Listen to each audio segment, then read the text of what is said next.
So Silksong has been out now for a few months, and the indecisiveness of the internet landscape means that everyone either loves the game or hates it.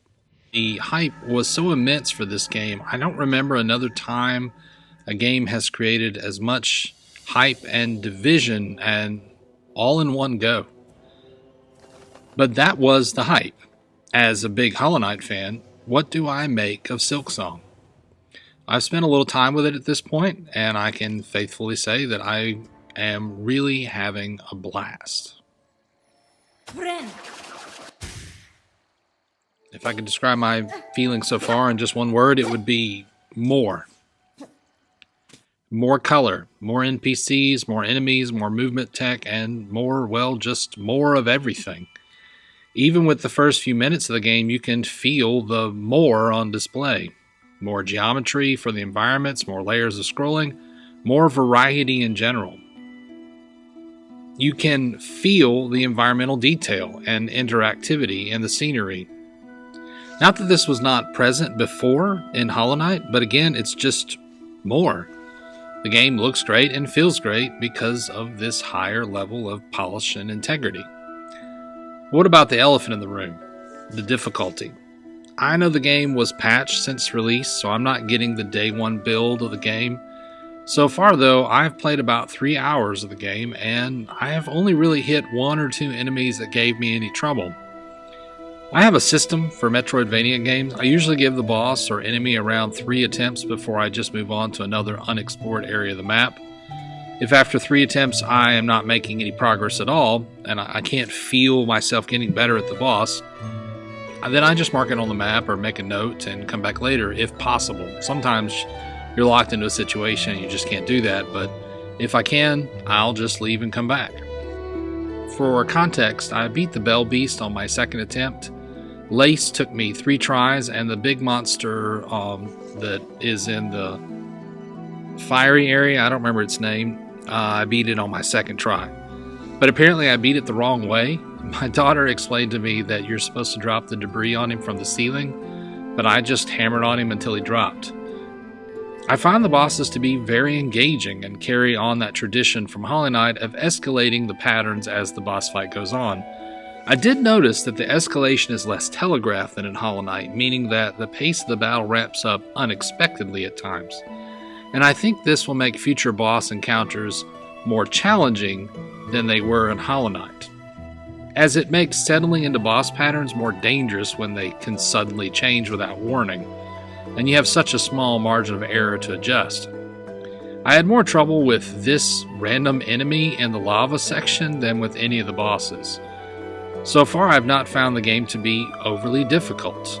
I may change my tune after I've played it a little bit longer.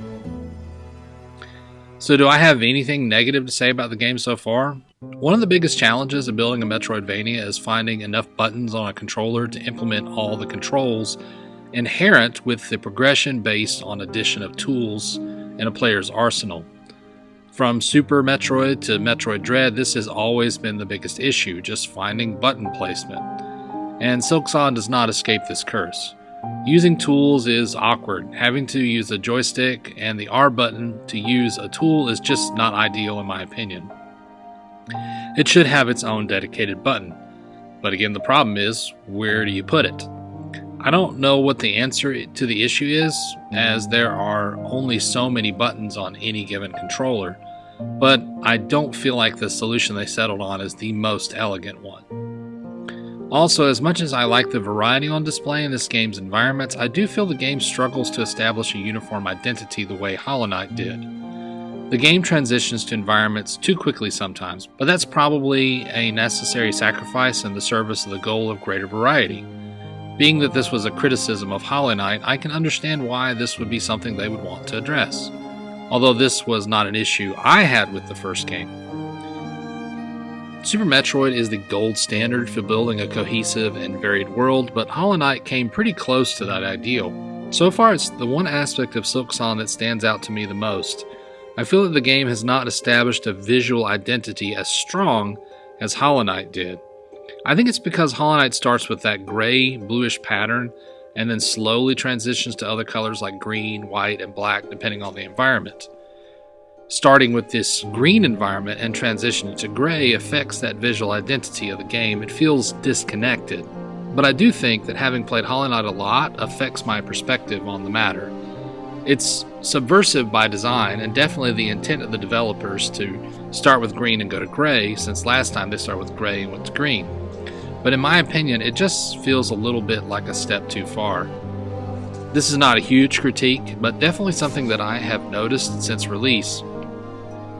Considering how little I have seen of the game so far, I may feel differently when it's all said and done, but I just feel like the game lacks an overall cohesive identity that its predecessor had. Again, not a major problem, just something that I feel does affect my exploration of the game, as environments tend to blend together a little too easily, but not coexist cohesively all at the same time.